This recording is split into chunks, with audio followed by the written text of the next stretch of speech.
విస్తరి ముందేసి పస్తులు పెట్టావే, తీపి వస్తువు చుట్టూ తిరిగే ఈగను చేశావే.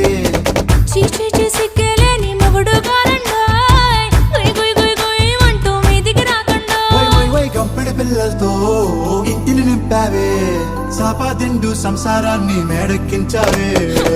ఇరుగు పొరుగు ముందు సరసాల కెట్టి పడుకోరే కుక్కలాగా మీ వాళ్ళు, ఏం చేస్తాం ఎక్కేస్తాం ఇట్టాగే డాబాలు.